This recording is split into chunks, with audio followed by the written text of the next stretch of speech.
ஆனா இந்த 9 நாட்களுக்குள்ள சித்தார்த்துக்கும் ராணிக்கும் எந்த ஒரு அசம்பாவிதமும் நடக்காம இருக்கணும்னா அதுக்கு ஒரு பரிகாரம் உண்டு. அத கண்டிப்பா இவங்க 2 பேரும் சேர்ந்து செய்யணும். அது என்ன பரிகாரம்னு சொல்லுங்க நம்பூதிரி ஐயா. நானும் ராணியும் உடனே அதை செய்யறோம்.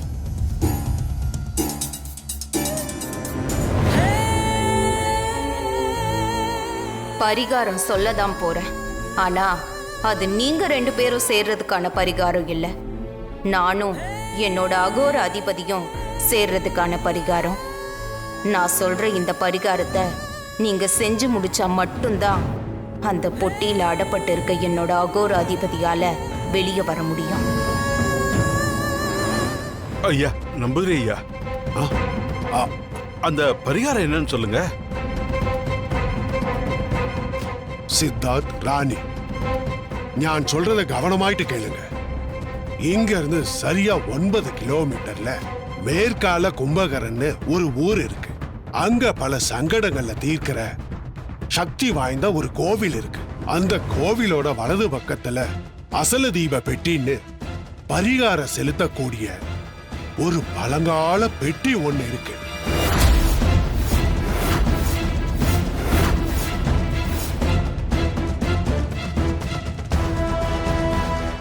அந்த கோவிலுக்குன்னு இருக்கக்கூடிய ஐதீகமான பரிகாரத்தை செஞ்சு முடிச்சிட்டு இந்த 9 நாளும் எங்களுக்கும் எங்களோட குடும்பத்தில் இருக்கிற யாருக்கும் எதுவும் ஆகக்கூடாது.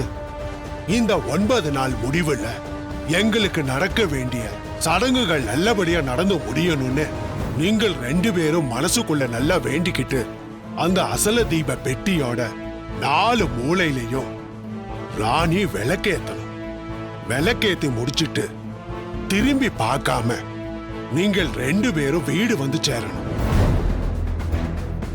இத நீங்க செஞ்சு முடிச்சு 9 நாள்ல உங்களுக்கு எந்த ஒரு பிரச்சனையும் நடக்காது. 9 நாள் முடிஞ்சதும் நான் குறிச்சு கொடுக்கிற சுப முகூர்த்தத்துல அந்த சடங்கு நடக்கும் போது ராணியோட கர்ப்பகால வயிறு வெளிப்பட்டு உங்களோட சங்கடங்கள் அனைத்தும் தீரும்.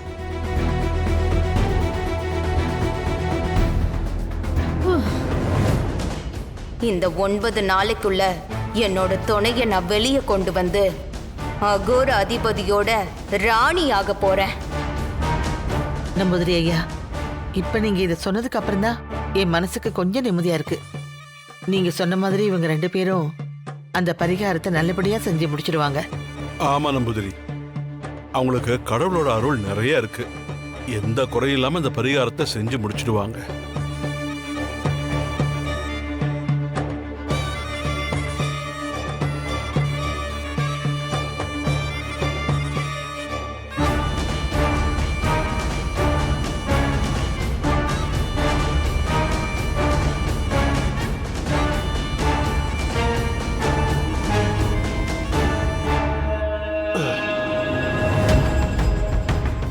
அப்போ நான் கிளம்புறேன்.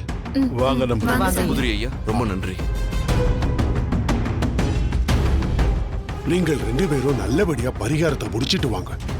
ஒரு நல்ல முகூர்த்தத்துல நான் நேரம் குறிச்சு தரேன். நான் புறப்படுறேன். வரேன்.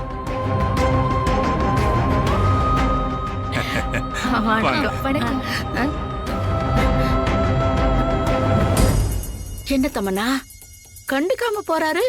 இந்த ஆள் நிச்சயமா சரியில்லை. சரி, அது இருக்கட்டும். தமன்னா, இந்த நம்பூதிரி என்னென்னமோ சொல்லிட்டு போறாரு. அது எல்லாத்துக்கும் இந்த ஆட்டு வந்த கூட்டமும் சரி சரின்னு மண்டை ஆட்டுது. ஐயோ அத்தை, அந்த நம்பூதிரி 9 நாள் பத்தி சொன்னாரு, கவனிச்சீங்களா? அதுக்கு என்ன, இதுங்கதான் விவஸ்தையே இல்லாம 7 மாசம் கர்ப்பிணியா இருக்கிறவளுக்கு சாந்தி முகூர்த்தம் பண்ண கேக்குதுங்க. நீ வேற அதை கேட்டியான்னு வேற கேக்குற. ஐயோ அத்தை, கல்யாணத்துல அந்த ஜாய் இப்பவே மேடையில போய் என்ஜாய் பண்ணி ஆடுங்க. இதுக்கப்புறம் நீங்க டான்ஸ் ஆட உயிரோடவே இருக்க மாட்டீங்க. இன்னும் 9 நாளுக்குள்ள உங்க எல்லாரோட கதையும் பொம்மி முடிச்சிருவான்னு சொல்லிச்சுல்ல, அது உங்களுக்கு ஞாபகம் இல்லையா? ஆமா தமன்னா, அப்படிதான் சொல்லுச்சு. ஆமா. அப்போ தமன்னா, இந்த நம்பூதிரி சொல்லிட்டு போறதுக்கும் அந்த ஜாய் சொன்னதுக்கும் ஏதாவது சம்பந்தம் இருக்கும்னு நினைக்கிறியா? ஆமா அத்தை, முதல்ல அது என்னன்னு நம்ம கண்டுபிடிக்கணும். கண்டுபிடிக்கலாம். சரி வாங்க. வாங்க. போங்க.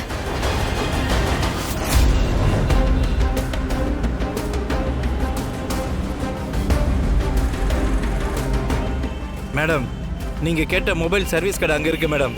பாருங்க. சரி, நீங்க வெயிட் பண்ணுங்க. சரிங்க மேடம்.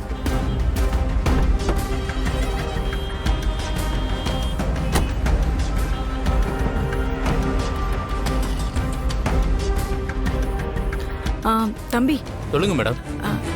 இதுல ஒரு கேஸோட முக்கியமான எவிடன்ஸ் இருக்கு. இந்த போனோட லாக்கை ரிமூவ் பண்ணி கொடுக்கணும். யூஸ் பண்ணவங்க ஃபிங்கர் பிரிண்ட் போட்டிருக்காங்க போல. ஓபன் பண்ணி பார்க்க முடியல. கொடுங்க மேடம்.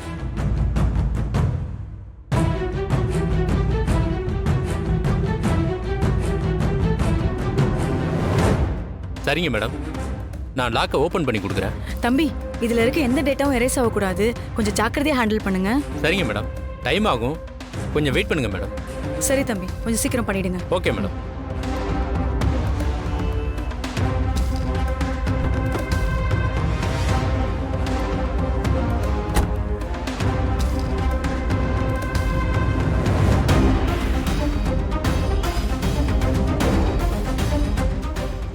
பத்மநாபன் சார் மட்டும் அந்த எவிடன்ஸ்லாம் டெலீட் பண்ணாம வச்சிருந்தாருன்னா எப்பவும் இந்த கும்பலை தூக்கி உள்ள வச்சு முட்டிக்கு முடி தட்டி இருப்பேன்.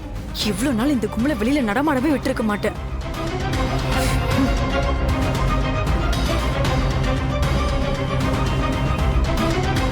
என்ன என்னைய பார்த்துட்டு இருக்கீங்க? ஒன்றும் இல்லை மேடம். கொஞ்சம் வண்டி விட்டு வெளில இருங்க, நான் அப்புறம் கூப்பிடுறேன். சரிங்க மேடம்.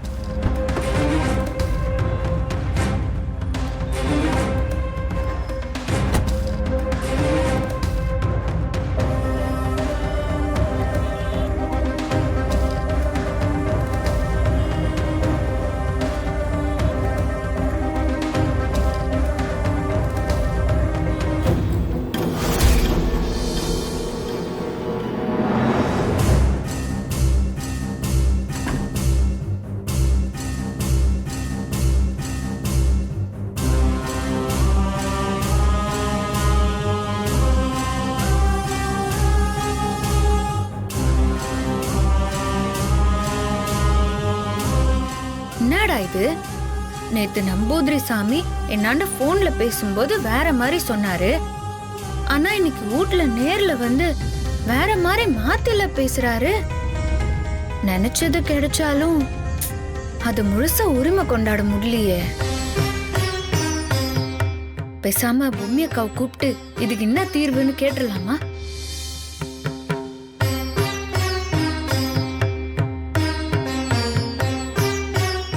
ச்சே, நானே போய் எப்படி எனக்கும் தாடிகாரனுக்கும் நடக்க போற சாந்தி முகூர்த்தத்தை பத்தி பொம்மி அக்காவண்ட பேசுறது. ஆனா அந்த நம்பூதிரி குறிப்பா 9 நாள்ல அவரு குறிச்சு கொடுக்கற அந்த நாள்ல தான் அந்த சடங்கு நடக்கணும்னு சொன்னாரே. அதான் எனக்கு ஒன்னும் புரியல. பேசாம அக்காவை கூப்பிட்டு இந்த விஷயத்த வேற மாதிரி கேட்டு தெரிஞ்சுக்கலாம்.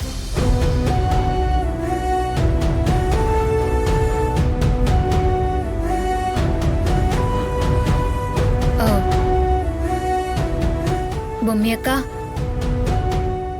தாடிகாரனாண்ட தாலி எடுத்து கொடுத்து கட்ட சொல்லி எங்க கண்ணாலத்தை பார்த்துட்டு அதுக்கு அப்பால என்ன வந்து பார்க்கணும்னு உனக்கு தோணவே இல்லையாக்கா?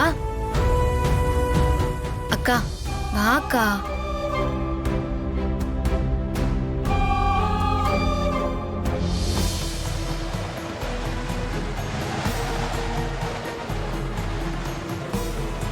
பொம்மியக்கா,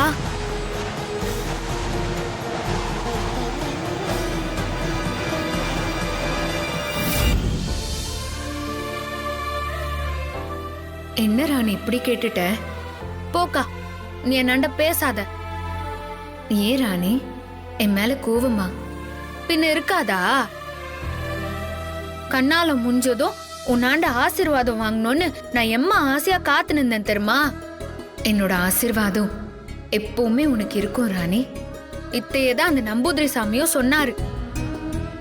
நான் உங்க 2 பேராண்ட ஆசீர்வாதம் வாங்கினா நல்லா இருக்கும்னு எம்மா ஆசைப்பட்டேன் தெரியுமா? அவரு என்னடான்னா ஏதோ விரதத்துல இருந்த அதனால வர முடியலன்னு சொன்னாரு. அவர் இப்போ வந்து என்னென்னவோ சொல்லி எங்களை ஆசீர்வாதம் பண்ணிட்டு போனாரு. இந்த வாழ்க்கையே நீ போட்ட பிச்சைக்கா. அப்படி இருக்க சொல்ல நீயே என்ன ஆசீர்வாதம் பண்ணலன்னா எப்படி? இப்ப நீ என்ன ஆசீர்வாதம் பண்ற. ம்?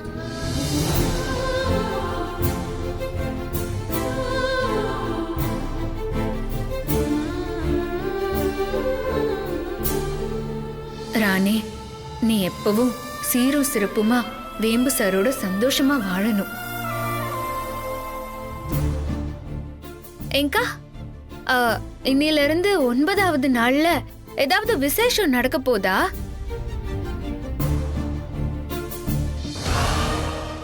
ஒன்பது நாளைக்குள்ள என்ன கொன்னவங்களையும் வேம்பு சாருக்கும் ராணிக்கும் இடைஞ்சலா இருக்கிறவங்களையும் அழிக்கணும்னு நான் போட்ட சபதம் ராணிக்கு தெரிஞ்சிருச்சா? அதனாலதான் என்கிட்ட இப்படி போட்டு வாங்குறாளா? ராணிக்கு இந்த விஷயம் தெரிஞ்சிருச்சுன்னா மறுபடியும் என்கிட்ட இருந்து சத்தியம் வாங்கிடுவாளே.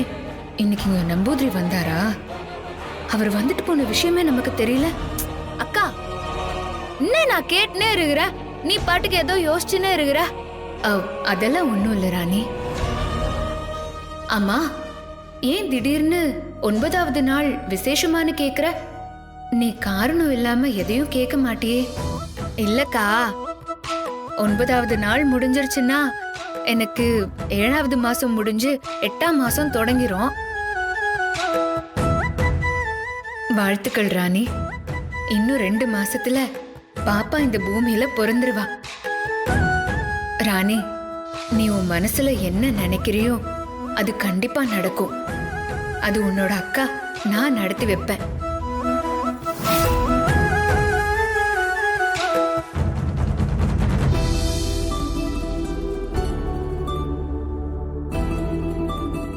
அக்காவே சொல்லிருச்சு. அப்போ கண்டிப்பா எல்லாமே நல்லதா தான் நடக்கும். வாழ்க்கையில எவ்வளவோ பார்த்தாச்சு. இன்னும் 9 நாள் தானே, பாத்துக்கலாம். எனக்கு எல்லா நேரத்திலயும் அந்த ஈசனும் பொம்மி அக்காவும் தான் துணையா இருந்திருக்கிறாங்க. இனிமேலும் அவங்க துணையா இருப்பாங்க. அப்படி இருக்க சொல்ல எனக்கு என்னத்துக்கு பயம்? உடுராணி பாத்துக்கலான்னு அவங்க 2 பேரும் எப்பவுமே என் பக்கத்திலே இருக்கிறாங்க.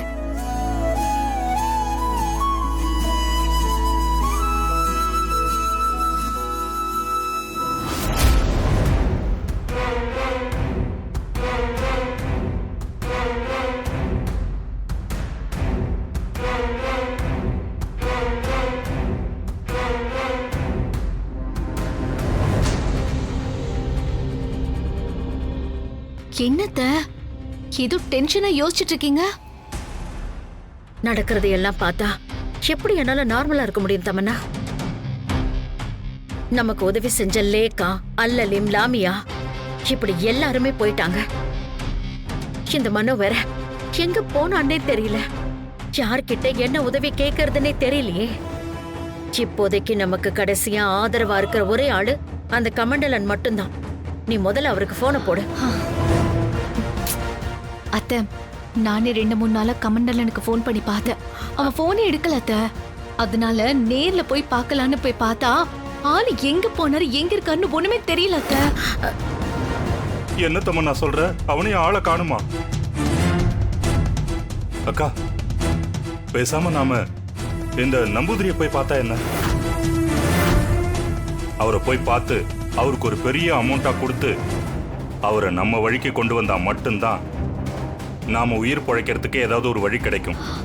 சித்தப்பா, உங்களுக்கு என்ன பைத்தியம் கீத்தியம் பிடிச்சிருச்சா? அந்த நம்பூதிரி இந்த குடும்பத்துக்கு எவ்வளவு விசுவாசமானவன்னு என்னை விட உங்களுக்கு நல்லாவே தெரியும்ல. அப்புறம் எப்படி இப்படி ஒரு ஐடியாவை கொடுப்பீங்க? இல்ல தமன்னா, தம்பி சொல்றதா கரெக்ட். எப்பவுமே வர நம்பூதிரிக்கும் இந்த தடவை வந்த நம்பூதிரிக்கும் நிறைய வித்தியாசம் இருக்குன்னு நீ தானே சொன்ன. அது மட்டும் இல்ல, சாட்சிக்காரன் கால்ல விழறத விட சண்டைக்காரன் கால்ல விழறது எவ்வளவோ நல்லதுன்னு சொல்வாங்க. அந்த மாதிரி பொம்மியை எதிர்க்க பொம்மிக்கு உதவி செய்யற அந்த நம்பூதிரி அவர்தான் நமக்கு சரியான ஆளு. பணத்துக்கு மயங்காத உயிர் இந்த உலகத்துல இருக்கான்னு. அது மட்டும் இல்லாம நீ சொன்னதுக்கு அப்புறம் நானும் நல்லா யோசிச்சு பார்த்தா நம்பூதிரி ஆளே சரியில்லை. அவருக்கு ஏதோ பெரிய பிரச்சனை இருக்குன்னு நினைக்கிறேன். இந்த நேரம் பார்த்து நாம உள்ள புகுந்து பேரம் பேசி பார்த்தா அந்த நம்பூதிரி தானா வழிக்கு வந்துருவாரு. அப்படி வரலன்னா அப்புறம் என்ன, அவர் கதையை மொத்தமா முடிச்சிட வேண்டியதான்.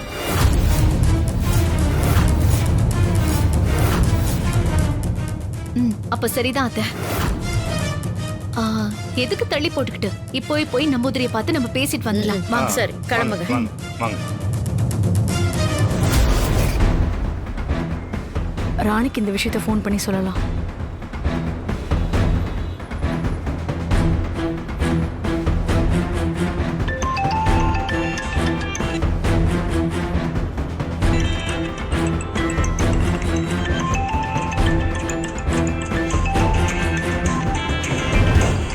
ஜான்சி மேடம் ஃபோன் பண்றாங்க. என்னவா இருக்கும்? சொல்லுங்க மேடம். ராணி, இப்ப நீ எங்க இருக்க? ஏன் மேடம்? வீட்டில் தான் இருக்கிறேன். சரி, நான் உனக்கு இப்போ ஒரு லொகேஷன் ஷேர் பண்றேன். உடனே கிளம்பி நீ அந்த இடத்துக்கு வா. என்ன ஆச்சு மேடம்? ஏன் இம்மா டென்ஷனா இருக்கிறீங்க? பொம்மையை யாரு கொலை பண்ணாங்கிறதுக்கான ஆதாரம் இன்னும் கொஞ்ச நேரத்துல என் கைக்கு வந்துரும். என்ன சொல்றீங்க மேடம்? முதல்ல நீ கிளம்பி வா, நேர்ல எல்லாத்தையும் நான் சொல்றேன். எந்த இடத்துக்கு வரணும்னு சொல்லுங்க மேடம். நான் உனக்கு இப்ப இருக்க லொகேஷன் ஷேர் பண்றேன். சரிங்க மேடம். ஓகே.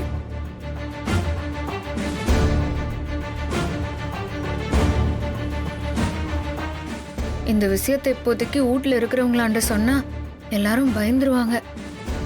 முதல்ல நம்ம யாருக்கும் தெரியாம போய் ஜான்சி மேடத்தை பார்த்துட்டு அந்த ஆதாரம் என்னன்னு பார்த்துட்டு யாரு பொம்மி அக்காவை கொன்னாங்கன்னு தெரிஞ்சுக்கின்னு அதுக்கு அப்பால தாடிகாரனாண்டியும் வீட்ல இருக்கிறவங்களாண்டியும் சொல்லிக்கலாம். இப்போதைக்கு சொல்ல வேணாம்.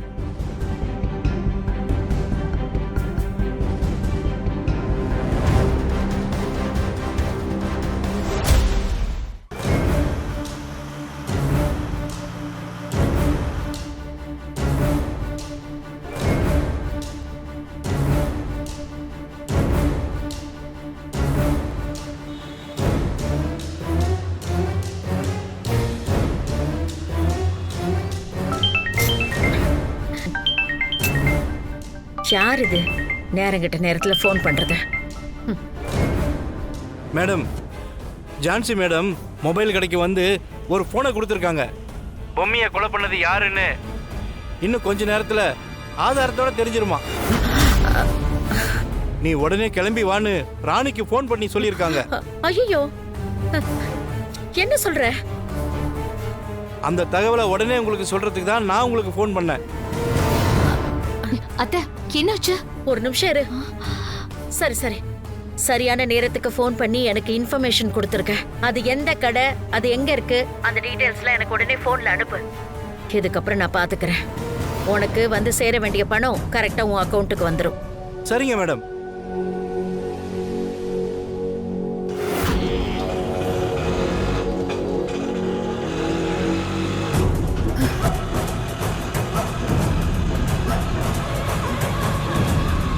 அண்ணா, கொஞ்சம் சீக்கிரம் போங்கண்ணா. போறோமா, சீக்கிரம் போறோமா, பதட்டப்படாத.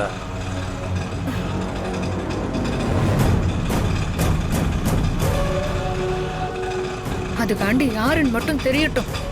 அதுக்கு அப்பால தான் இந்த ராணியோட சுயரூபத்தை அவங்களாம் பார்க்க போறாங்க. என் பொம்மி அக்காவை இந்த நிலைமைக்கு ஆளாக்குன அவங்கள நான் சும்மாவே விட்டு வைக்க மாட்டேன்.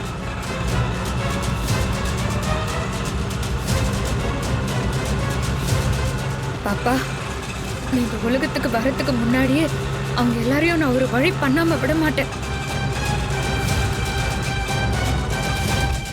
அக்கா, யாருக்கா போன்ல?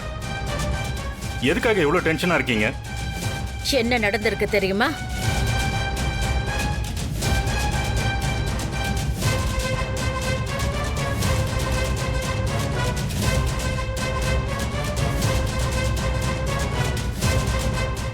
எல்லாம் உன்னாலதான் தமன்னா. எல்லாத்துக்கும் மூல காரணமே நீதான்.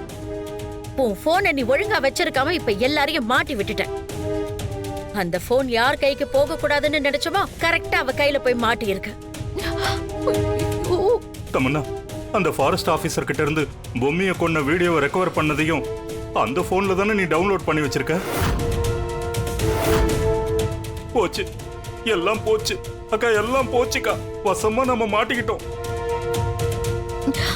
அத என்ன மன்னிச்சிருங்க அத்தை, ப்ளீஸ். தயவு செஞ்சு இந்த பிரச்சனையில இருந்து எப்படியாவது என்னை காப்பாத்துங்க ஐயோ அத்தை. என்னை யோசிக்க விட. நாம இப்ப நம்பூதிரியை போய் சந்திக்கிறதுக்கு முன்னாடி இந்த ஜான்சி பிரச்சனைக்கு ஒரு முடிவு கட்டணும்.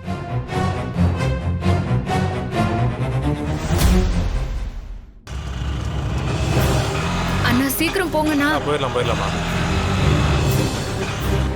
மேடம் போன் ரெடி ஆயிடுச்சு.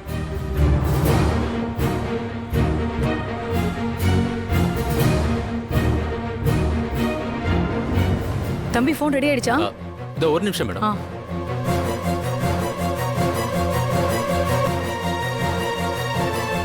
மேடம் நீங்க கேட்ட மாதிரியே இதுல இருக்கிற பாஸ்வேர்டை ரிமூவ் பண்ணிட்டேன். நீங்க இந்த போனை இப்ப தாராளமா செக் பண்ணி பார்க்கலாம்.